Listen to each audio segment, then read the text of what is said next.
All right, so good afternoon and welcome to this edition of the Metaversal Minute. I'm your host, Richard Boyd, co-founder of Tanjo, an AI machine learning company, as well as UltiSim Incorporated, our metaverse tilting digital twin company. So I've been described recently as a parallel entrepreneur, not just a serial entrepreneur anymore. But I'm really excited to have my guest today, Clark Aldrich. As we were just discussing, I first became Clark Aldrich aware before the turn of the century, or I should say before the turn of the millennium, when he was at Gartner, beginning to describe the shape of the technologies that we could be using in education and even in business to shorten the path to mastery by using game-based simulation. So Clark is the author of now 6 books. Is that right, Clark? Yes, it is. The latest one is ShortSims, which I found a fascinating read and resonated with almost every page. We'll talk about that today. We'll talk about the metaverse and digital twins and what's going on in education. And again, thanks for joining, Clark. My absolute pleasure to be here. Thank you for having me. So ShortSims, let's talk about, what the sort of thesis behind that and where you think the greatest value and what sort of media we should be using for short simulations. Sure. So I spent a very long time trying to figure out how to make simulations and educational simulations doable. I mean, how do we make this thing work? And I think you and I both know that in any industry, when you care the most about results, you focus on simulations, not classroom. That's just sort of a truism. And so the question is, I also grew up playing computer games, as did you and your involvement, certainly.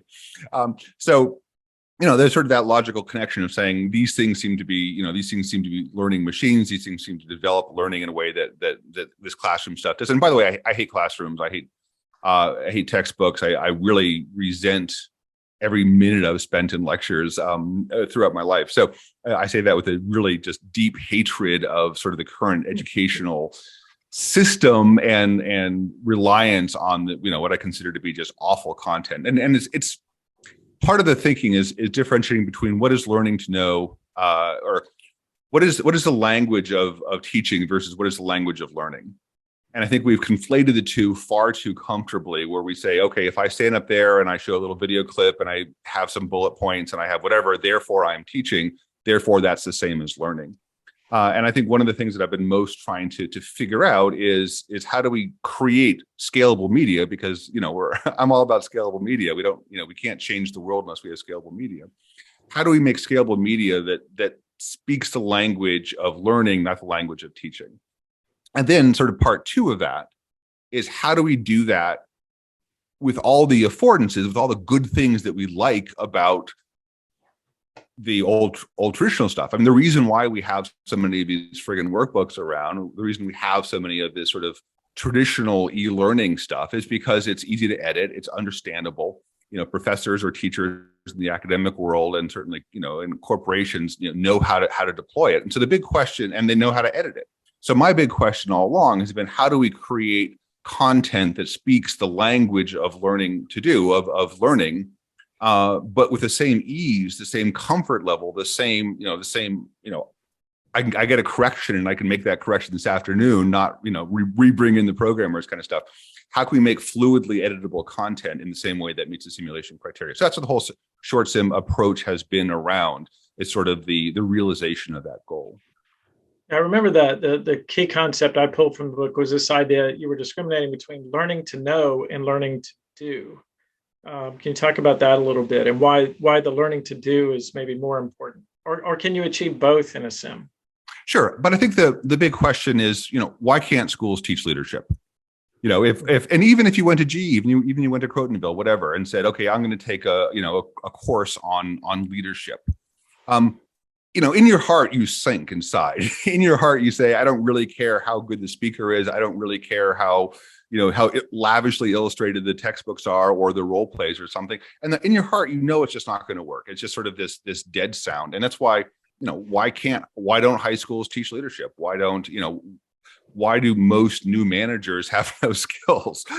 Most corporations promote people to managers, and there's absolutely nothing they can really do to sort of, teach them how to be leaders. And so the question is why is that? And so the answer to there, to some degree, is this learning to do content. Leadership is a learning to do skill. By the way, so is innovation, so is relationship management, so is stewardship, so is security. Every skill that you actually want to have is a learning to do skill. So we as a society have scaled up, ever since we figured out how to write books, and Gutenberg et al. We figured out how to scale books, and books are mostly really, really good at learning to know stuff. Here's timelines, here's history, here's some inner monologues. Here's some pictures. This is all, great content, but it all has a very strong bias towards analysis.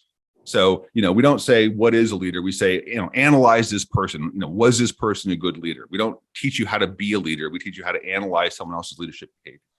So that bias towards analysis is really problematic. I'm going to go as far as saying it's actually screwed up the whole world, but I might be a little extreme there. But at the very least, there is all this other content, like learning to do stuff, that we've sort of had to forget about or had to ignore. And so again, my goal is saying, how do we refocus on all this really important learning to do stuff? So I just did a quick search when you mentioned this before, talking about gaming, and I remember this. There was a book by this guy named Chris Crawford called "The Art of Computer Games," right? Yes. And he said, games are the most ancient and time-honored vehicle for education. They are the original education technology, the natural one, having received the seal of approval of natural selection. We don't see mother lions lecturing cubs at the chalkboard. We don't see senior lions writing their memoirs for posterity. In light of this, the question, can games have educational value, becomes absurd. It is not games, but schools that are the newfangled notion, the untested fad, the violator of tradition. Game playing is a vital educational function for any creature capable of learning. And I remember that section of the book was about, the way you teach, the way the lioness teaches their cubs how to hunt is by going out and practicing and training on small things and play. And that play is what teaches them to be successful, lions. Yes, and there's a wall we hit slightly though, and that's what I'm trying to sort of work around. And again, I think I have initially is. So we can say games are great and classroom stinks, and I'm very comfortable saying that. The next question is, or games are good for what? How do we actually create, is our goal to create games? So again, let's say I am General Electric, let's say I'm Microsoft, let's say I'm Google or something, and I want to create the next generation of leaders. Does that mean I need to create a lot of games? And the answer is probably not, because frankly, I think the problem that quote is games are really hard to make. I think it'd be very foolish for anyone, certainly myself, to say, it's easy to make a fun game. So even the games that we have, how many games that you've played across your life are using fairly traditional genres? Maybe you played checkers and chess, and maybe you played, Monopoly and backgammon. These are obviously all really old games that have evolved over a tremendously long period of time. Even computer games, first-person shooters, or whatever. These are our driving games, sort of going back, even a little further to the old arcades with the sticky florist. We don't have that many genres of games, and a lot of those games are actually not very applicable to learning how to do. Again, let's use have negative training, right? Some of them. That's one of the things when I was at Lockheed and we were looking at applying different things. One of the things we always had to be very careful about is making sure that the simulation and the game that we're creating didn't teach things which don't apply in the real world. In fact, will get you killed. And that also reminds me of something to be aware of is all games are simulations, but not all simulations are games. And again, we can argue over that, but that gets into the whole analysis stuff too, which I think is less useful than saying, given the challenge of X, what do we do? Given the challenge of leadership, how do we develop it? Given the challenge of project management, given the challenge of flying or repairing in your examples, or fighting, in aircraft fighting, the difference between games and simulations is it's a fun analytical term, but I think more importantly, it's how do you create the best possible learning experience. The other part of that is in your background or your experience with sort of these super expensive military flight simulators or flight simulators in general, I mean, I think it's another trap to say, let's look at, there's at least 2, maybe 3 industries that have sort of set the bar for simulations, but have also done it in a way that's pretty unreplicatable outside of those. And one of them is military. One of them is flight and flighting and flighting in general. There you go, and flight in general. And then one of them is medicine. And those 3 areas have driven, on one hand, yay, because they've driven incredibly high fidelity, 93.7% fidelity simulations, or however you want to measure them. So those are great. But the bad news is they really don't transfer very well to corporate or government or non-military things. So let's say the military, you have a situation where I can learn in a gazillion dollar flight simulator. But in terms of how I actually learn the leadership part of that or the management part of that, I'm still back to the classroom. And so you have this incredible dichotomy in the military. And that's partially because of budgeting, which is, most simulations are a percentage of the overall budget of a big piece of iron. So a lot of the really expensive tanks and things have really great simulation-based training, but nothing else does. So, even in areas like leadership or whatever, they still go back to the old, military briefing stuff. So again, all this stuff gets to this point of saying, how do we create a pedagogy? How do we create an approach to content that is a lot easier, that takes away all of the expensive stuff and what leaves us with the core learning stuff, which is again what ShortSims are all about. Yeah, that's right. And I'm just reminded, I'm finding another little, just what you were talking about. I'm going to bring this on screen just shortly.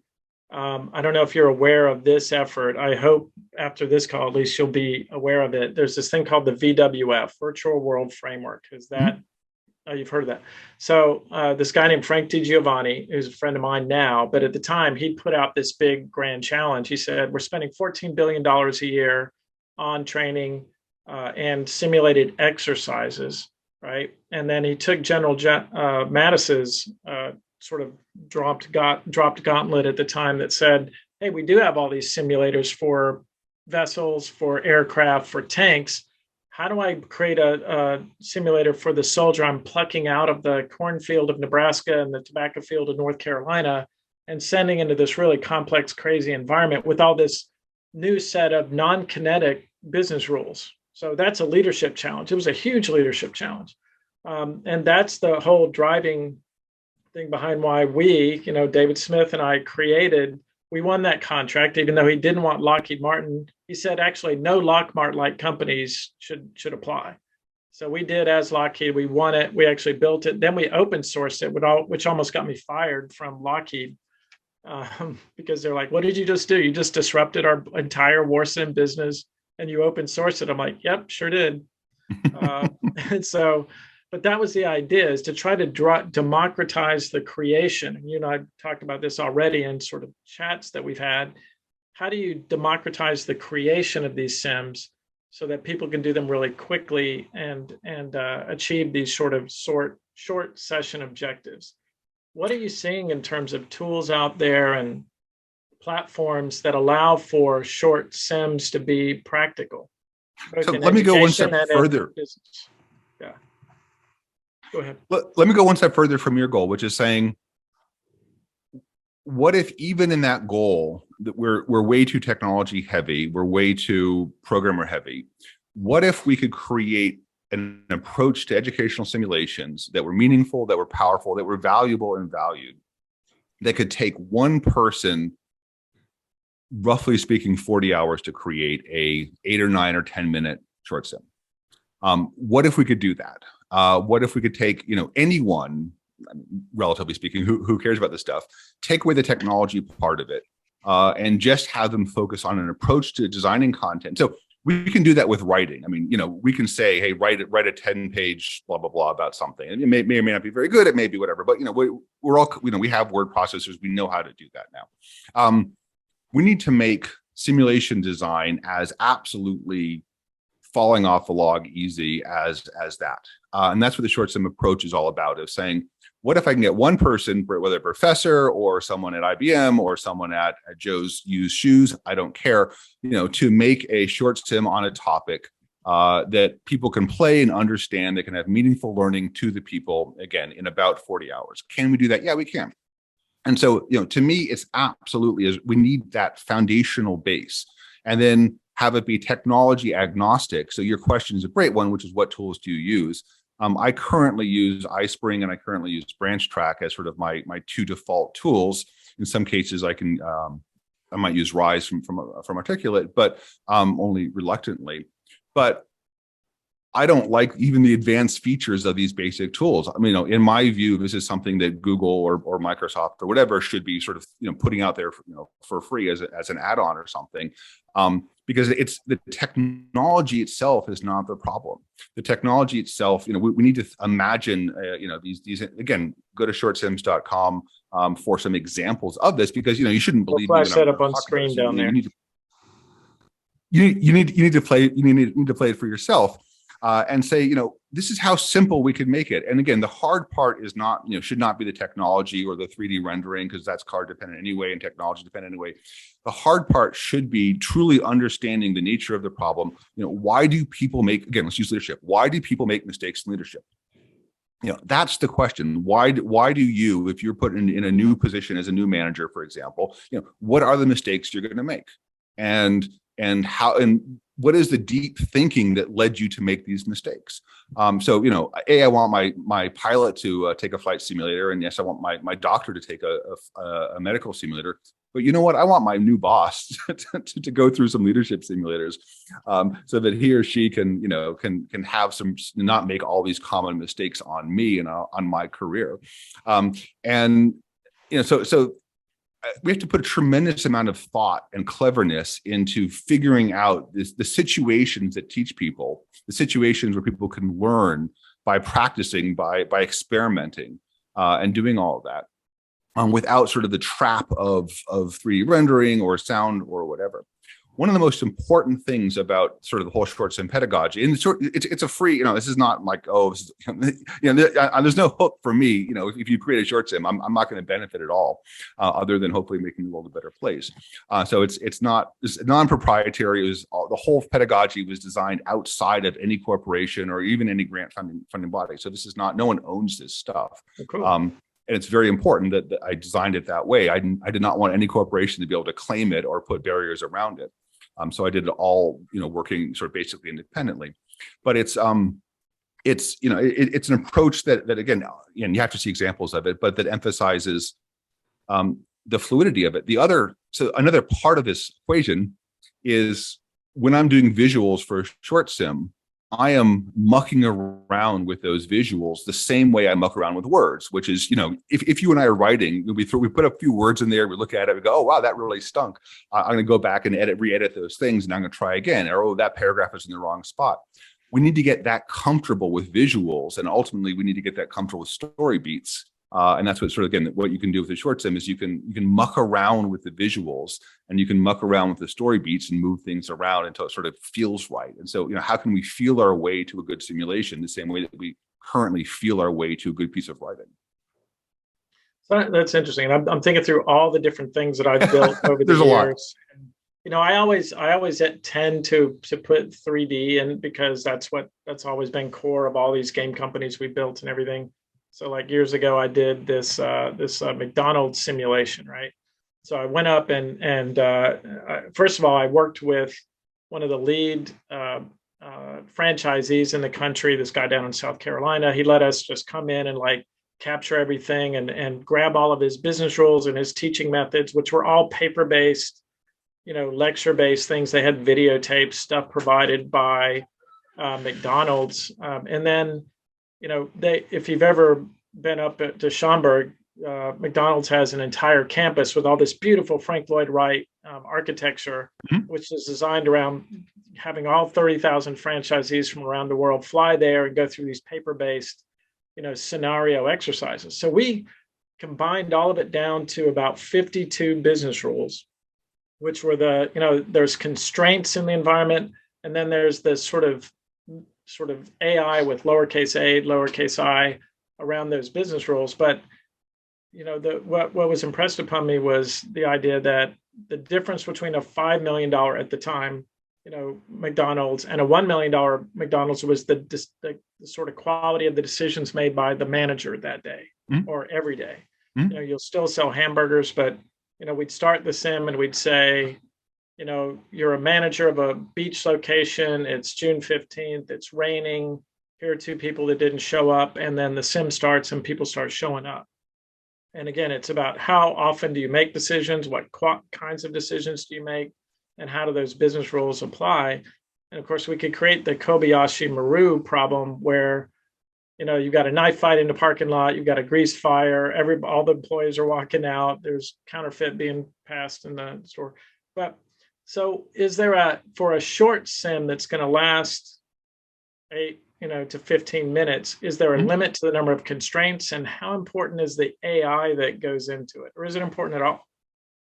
So one big simulation I did was Virtual Leader, which was probably 50,000 lines of AI code. My degree from my degree from Brown University is in artificial intelligence and cognitive science.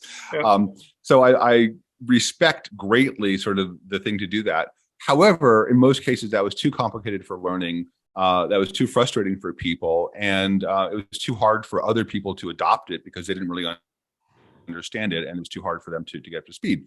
More importantly, perhaps most importantly, that presented a time frame where the development for Virtual Leader was, in the months and maybe years category, not in the weeks category. And one thing that I know intuitively is that most organizations, when they say yes, we want you to do something for us, the turnaround time is more like a month and a half than it is 6 months or 8 months, and that's good. And I have no problem. Good constraint, design constraint. I love the thriving. So in your situation, my first thought is those graphics are beautiful. They're going to date very, very quickly. Most importantly. Yeah, exactly. And most importantly, too, is if you see a little mistake, it's incredibly, if someone goes in there and plays your sim and says, oh, geez, that person had, her arm was too long, or we don't use that shade of red anymore in the hats or something, and this stuff happens all the time, or we've changed from McNuggets to Super McNuggets or whatever, all those kinds of organic changes, all those changes are phenomenally expensive in that 3D environment. Those are very expensive changes to make. And one of the real things, as probably much better than I, is, the more expensive a change is to make, the less you want to hear people complain about your sim. It's like don't tell me because I can't really fix it, or I need to bring back the program or whatever, or I need to re-record the audio. So the more complexity we add to it, almost the more reluctant we are to hear criticisms of our sim, so we don't evolve them as fluidly. And one of the absolute key things, again, we know this in writing. If we're going to write a paper, we understand completely that the fluidity is what makes it good, what makes it go down smoothly.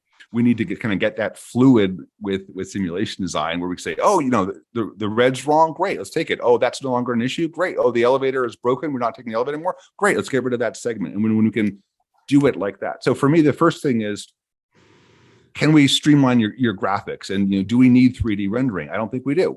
And again, if you look on Amazon for bird books, most of the top 10 bird books are, but you wonder where I'm going with this, paintings rather than photographs, because in a lot of ways, sort of the more dense the information, actually the less transferable it is, and oftentimes an elegant drawing is sometimes a lot more helpful in a lot of situations, not for the nuclear power controls, not for your cockpit, but yes, for your interpersonal sims. Oftentimes, streamlining the content is really important. And then again, my core thought with your situation is, here's a manager on a July hot July day by the beach. What are the common mistakes that manager makes? So in the course of one day, what are the 10 or 15 common mistakes that manager makes that ends up costing him the difference between 1 million and 5 million? Well, one common mistake is blank. One common mistake is blank. One common mistake, and we can identify those common mistakes, and then we can put them in context. You wake up, you walk in and you don't have your key, or you flip on the switch and nothing happens. The lights stay off and you should go on. Or it's 6:30 in the morning and 3 people show up, but a 4th doesn't. What's the common mistake? What's the right thing to do? You can be that harsh, and you can be that specific and saying, I want to give this new manager 15 tough decisions, not tough as in there's the Kobayashi Maru, no win, you're gonna blow up no matter what. But in terms of these are all the common mistakes, we're gonna allow you to play through the common mistakes in context. At the end of the day, this sim's now gonna take you about 12 minutes long. Through the sim, you're gonna understand all the common mistakes that you would normally make, why they're mistakes, what the wrong thinking is and what the right thing to do is. And there, in 12 minutes, we have significantly helped your bottom line. Now we might have to do 10 or 15 sims or 20 sims, which is great. One of them on the employee who's stealing, and one of them is on the hiring the right people, and one of them, great. Let's do all of those. But I think we can overcomplicate things so quickly that we make ourselves irrelevant because we're not solving these problems in real time. Yeah, I think that the reason we've used the Kobayashi Maru frequently, hopefully everyone gets the Star Trek reference, but is because, for a lot of these sims, we're really not trying to train someone on that specific situation. What we want to find out very quickly is, does that manager understand the business rules and how to prioritize them for different situations? And how do they apply those rules? So, one of the examples I remember from that sim was, we had, toilets overflowing during I just stuck in my head, during a really busy lunch session. And the common thing, the way people would solve that problem in the sim is go in and say, well, I'll just go clean the bathroom as the manager because everyone's so busy. And then we would punish them in the sim for that because that's the wrong answer. Because what you want to do is replace the person who's a cashier. So you, as the manager, maintain sort of operational view of what's going on. And they're going to complain really heavily about, I don't want to go clean bathrooms. That's not what I signed up for. I don't want to do that. That wasn't my shift today. And you've got to somehow, as a leader, convince them to go do that thing that they don't want to do. And then we show like, well, here's a slightly better outcome because you did, even though it was painful and, went against some of your, instincts, this is the right answer that gets the optimal outcome for the day. So when I say 15 sort of hard decisions across the course of the day, so again, I like the Richard Scarry approach to simulation design, which is, wake up in the morning, go to work, and then, leave at the end of the day. Halfway through the sim, you're making that exact decision. And, there's a couple other things you can weave into it, but, what is the right thing to do? What is the wrong thing to do? Why is the wrong thing the wrong thing? Why is the right thing the right thing? And as much as possible with our 15 little tough choices across the course of the day, I love the choices that both have a tactical and strategic component to it. So the tactical is here's what you do, but the strategic is why. What is the big lesson? Well, the big lesson is as a manager, you always want to stay in charge of things. As a manager, you don't want to take yourself out of the loop, in some little cul-de-sac. You want to stay centralized. As a manager, you always want to have your fingers on everything. So those are great, strategic lessons with the tactical implication of the toilets overflowing. What do you do? With those options of I go do it myself or have someone else doing it. Maybe, we had a third option as well. But by the way, binary options are fabulous because those really stick. So again, let's take 15 of those things, sprinkle them throughout our fictitious day, use sort of a light drawing way to illustrate it because we don't need, I don't need high def toilet overflowing.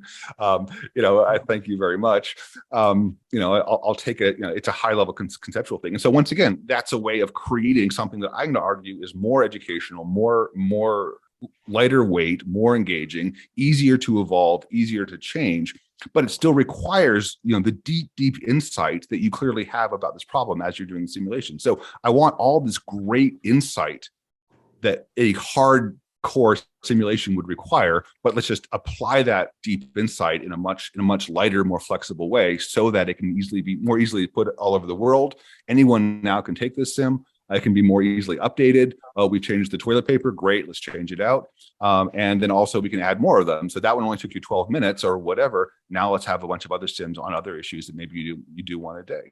All the good of simulations, but in a way that's 10 times faster and I think more effective.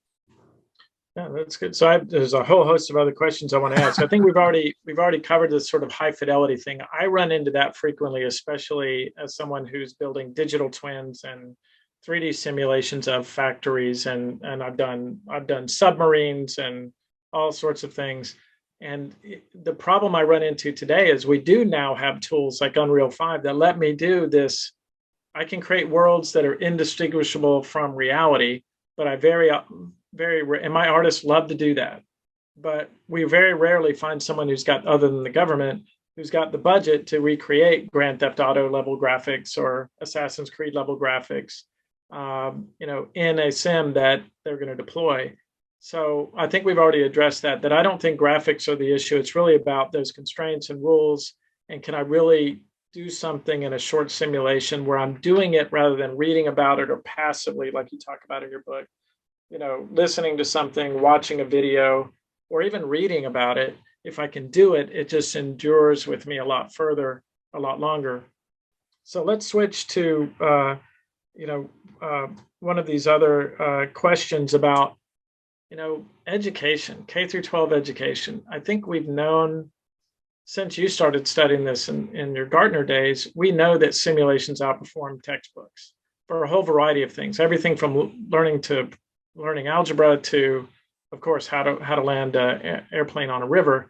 But even in business schools, places like University of Arizona are really doing a lot in simulation. They have all these great simulated things that you can go in and play these games to run a small business in this ecosystem of other businesses that teach you the business concepts and rules. Why aren't we seeing more of it in education, and especially K through 12?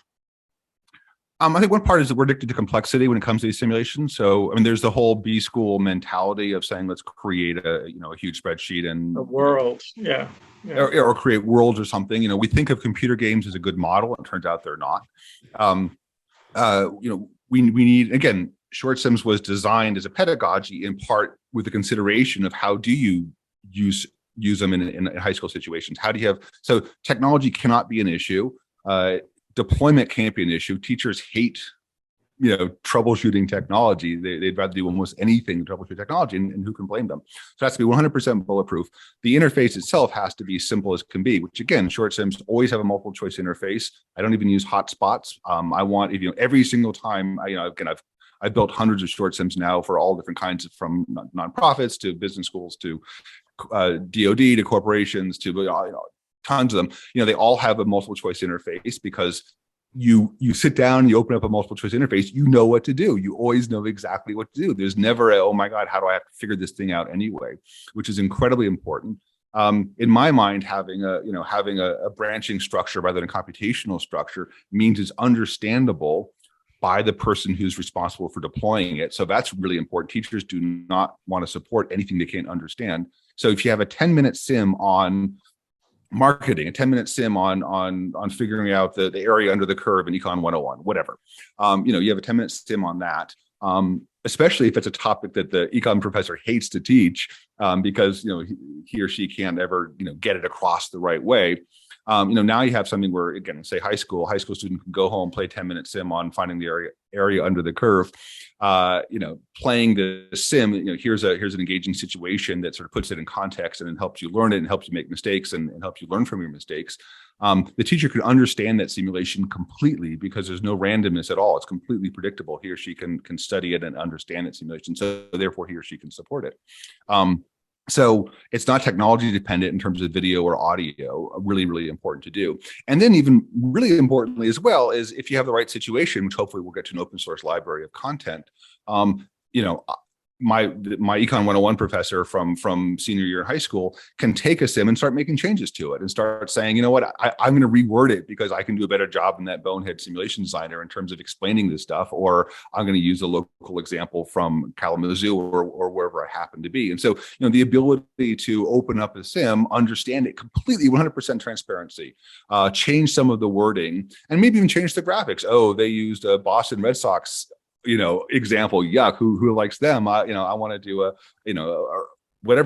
Yankees example or something. So that ability to sort of increasingly gently change the sim to go into your own environment is really important. Almost like a SCORM reusability standard for sims. There's no reason why you can't have open source simulations, especially again using the ShortSim pedagogy. All of my ShortSims are even constructed the same way. If you open them all up, they all look the exact same way in terms of level design and everything.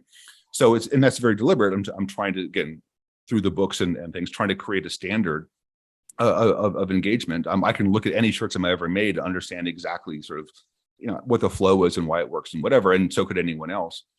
So we can have open source repositories, and then you want to teach Econ 101. Well, great. Here's 25 ShortSims that are in this open source repository. They all can be deployed. Here's the link, or I can grab them and put them into my syllabus, or my whatever my LMS or student management system is, or whatever.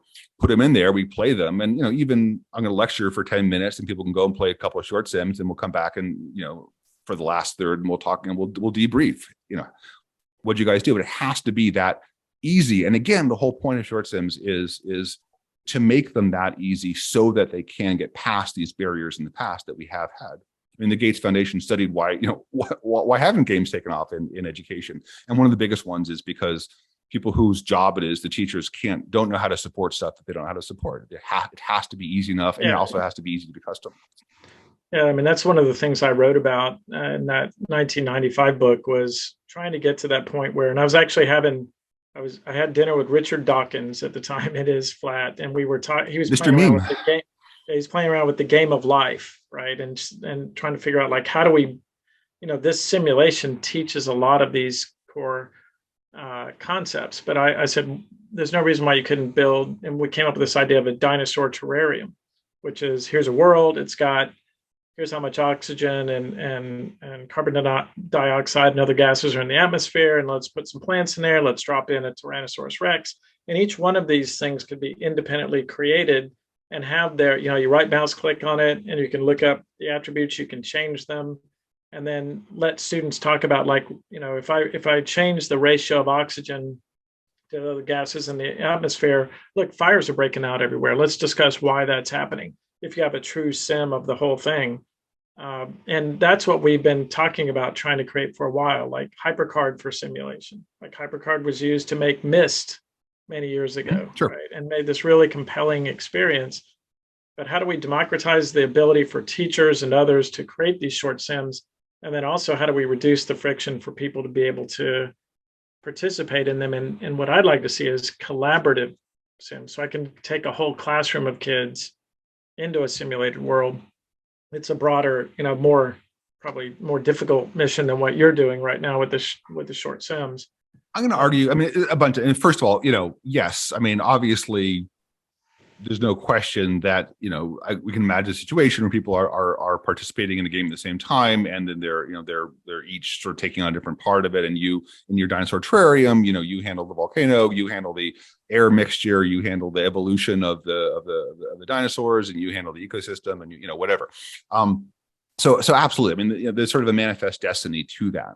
I think we're a lot further from that than perhaps we want to be. And I think to some degree, computer games themselves, I mean, I had to almost unwean myself from computer games. I think one of the great realities and sort of the great tragedies of education is that it way overshoots in terms of these new innovations, and then it fails spectacularly, like not even close, and then it goes back to the old stuff.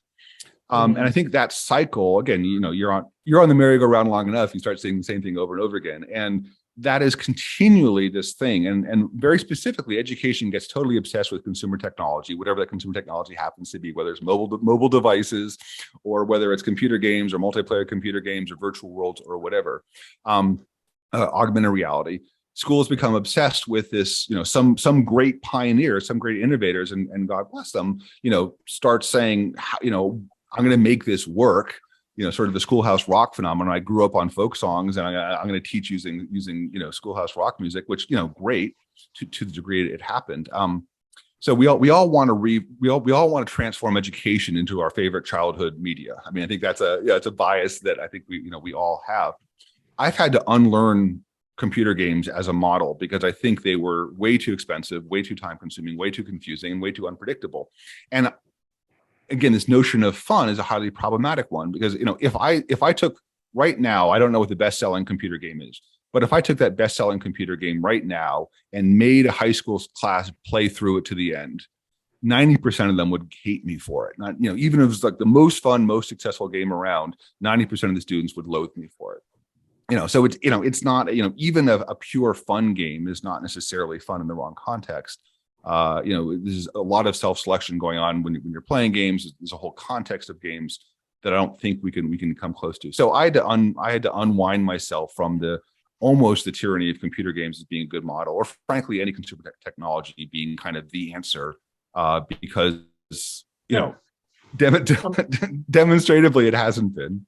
That's, I've been to a lot of these game conferences where I see educators trying to adopt games that weren't designed for education and use them in education environments. And I would argue even Roblox and Minecraft, sometimes I have seen with my own children negative training of things that don't transfer to the real world in those environments. So I came up with these 4 rules. I just want to see if you agree with them.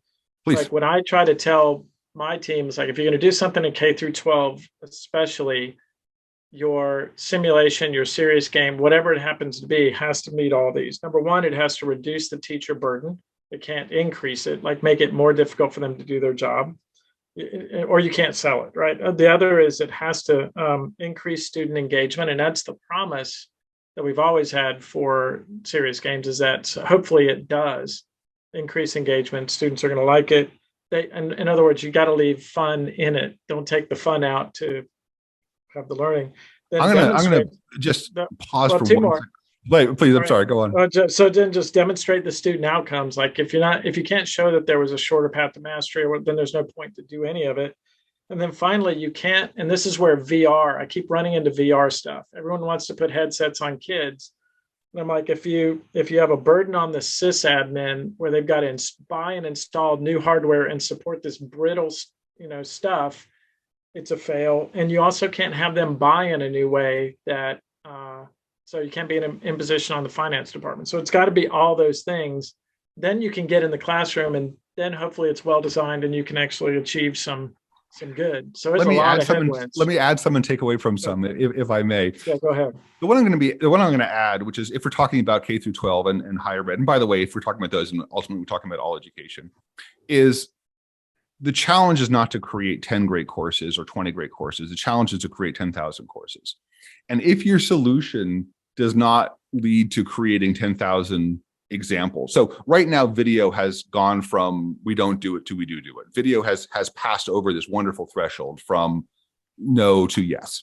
And the reason it has is because we have a gazillion videos right now that are, here's how to change a carburetor, or here's how to whatever. We have this content because we have so much of it. So any single approach to educational media has to solve, in my mind, unless you can figure out how to do 10,000 examples of it, they only have to be 10 minutes long. But if you can't do 10,000 examples of it in a relatively short time, then forget it. It's just not going to be adopted because no teacher is going to. That's where you need the parallel contribution system, like we were talking about, where anybody can pick something up and re-engineer it and reuse it. Yeah. And change it and modify it, improve it, and say, Clark, your stuff was fine. I made it. Oh, Clark, that little short sim you made on leadership. Yeah. Give me a break. I made it 10 times better. And I say, fabulous. Yep. Well, power to you. Can I look at it now? So it has to be this huge solution.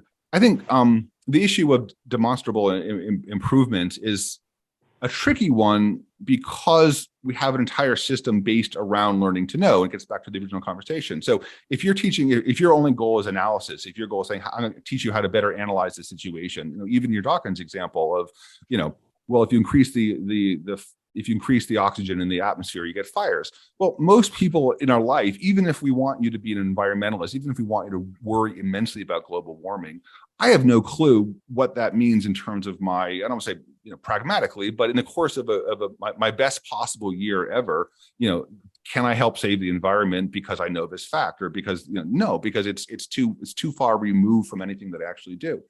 And so if I'm going to teach you something. Well, I would say what I'm trying to do with that is teach systems thinking, which I don't think we do enough of. But anyway, go ahead. I think we have to constantly balance. I love the McDonald's example, and I hate to use McDonald's and Dawkins in the same sentence. It seems rather like I'll get blasted by that for that. But it's a constant issue for good education. It's like, how do we teach the tactical and strategic at the same time?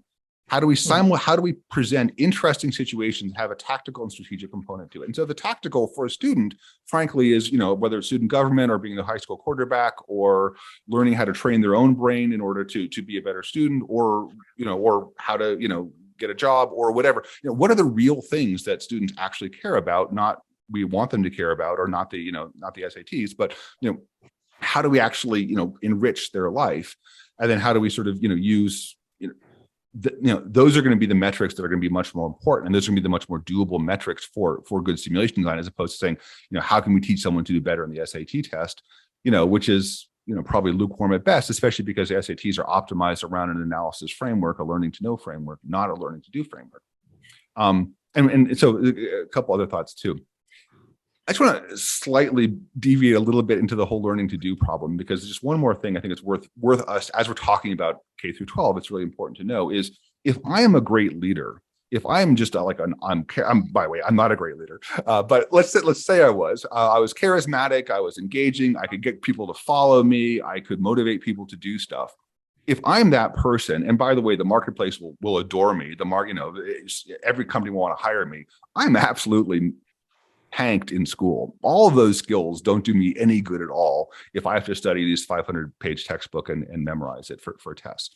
And so, at the very least, we have a situation where the most talented people in terms of ultimate workplace possibilities, are people who should have the most control over their future, are absolutely tanked. If I'm a great project manager, I'm great at organizing things, I'm great at tallying things, I'm great at having been to a sense of how much resources do it. I'm great at assembling a team. Let's say I'm superb at finding people and finding their strength and pulling them together.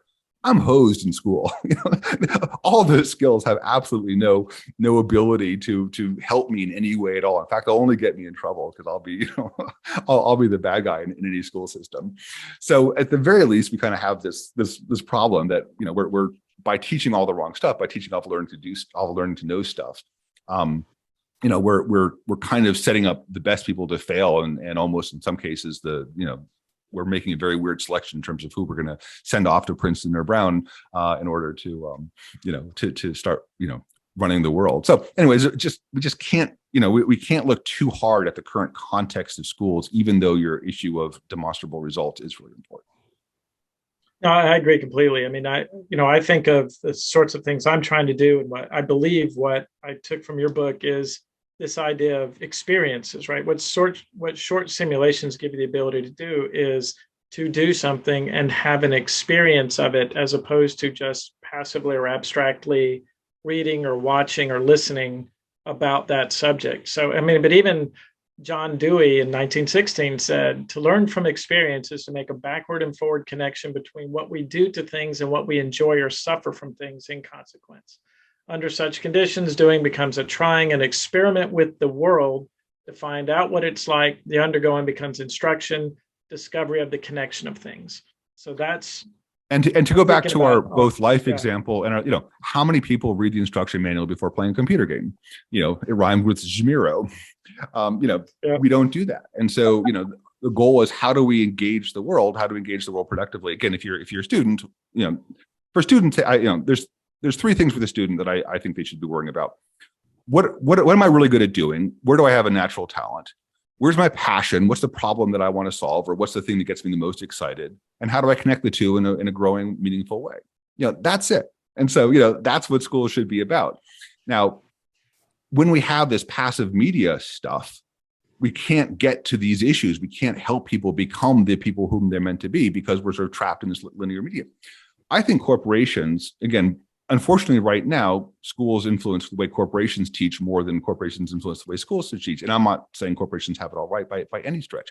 However, if we think of a learning to do mentality, if corporations right now started to focus on learning to do media, to develop ShortSims and other kinds of learning to do educational media, that could start flowing downstream to schools, because they all, they have no money. They'd love any kind of free content. And so you have the NSA, course on even cryptography or code breaking.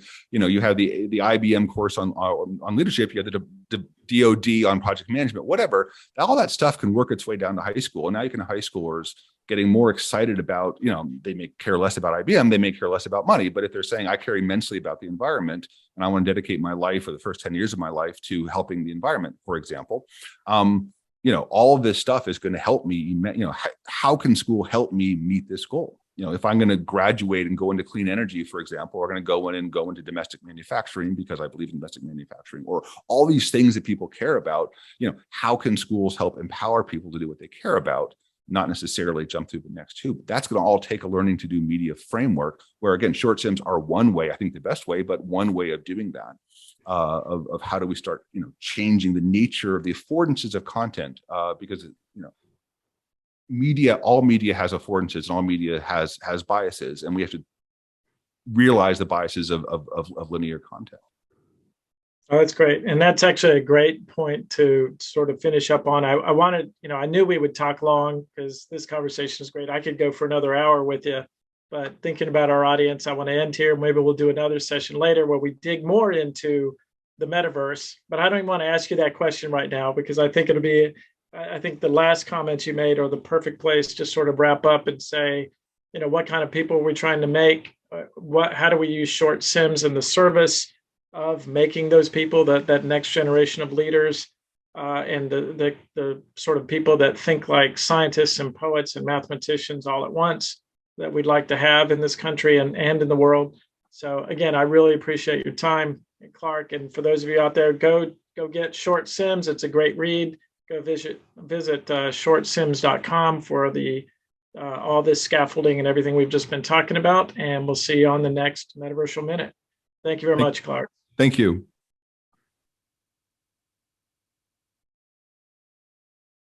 All right, stop.